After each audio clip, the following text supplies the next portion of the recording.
Welcome to the Final Fantasy XV Weapon Guide, a series showcasing each weapon class's repertoire of attacks and highlighting their strengths and weaknesses. Today, we'll be talking about firearms. I've done my best to find everything I could, but if I'm missing something, please mention it in a comment and I'll add it in the description, in annotation, or in a follow-up video.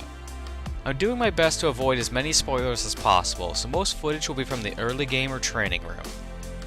Firearms are good weapons for picking away at foes without putting yourself in harm's way, particularly ones that cause troublesome status effects you aren't equipped to deal with, or aerial enemies, but that comes at a cost, one of which being the inability to activate link strikes.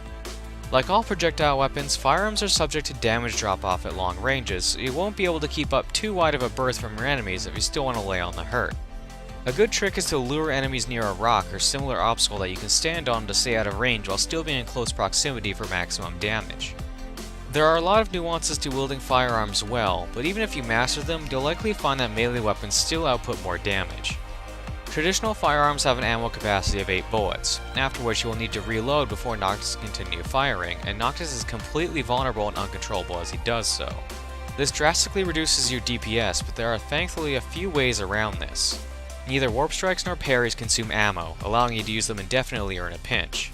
More importantly, you can ignore the reloading mechanic entirely by swapping to another weapon and back to reset the ammo count before your 8th shot.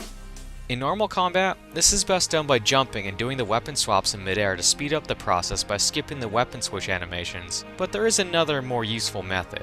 Attacking in cover, while not possible with any other weapon, is a very useful tactic with firearms. The benefits are many.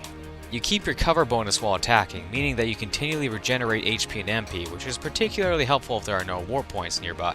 When ending a barrage of bullets, Noctis skips the recovery animation of putting the weapon away and returning to his cover position.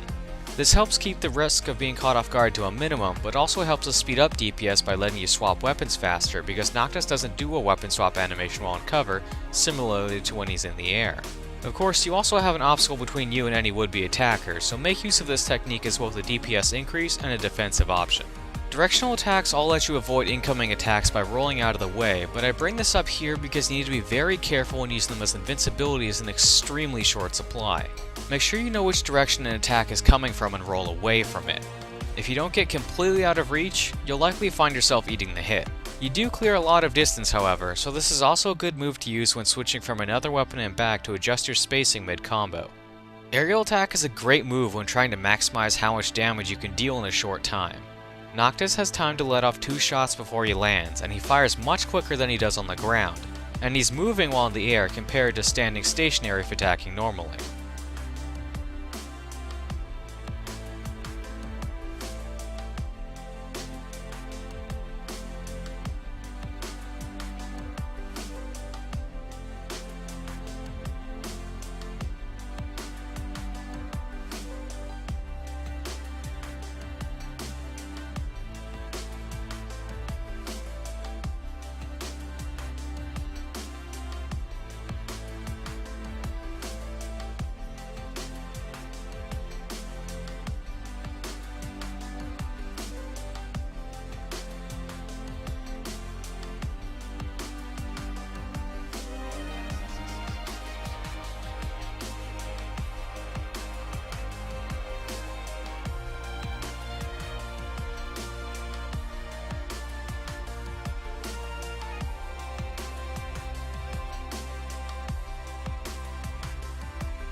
Thank you for watching this edition of the Final Fantasy XV Weapon Guide.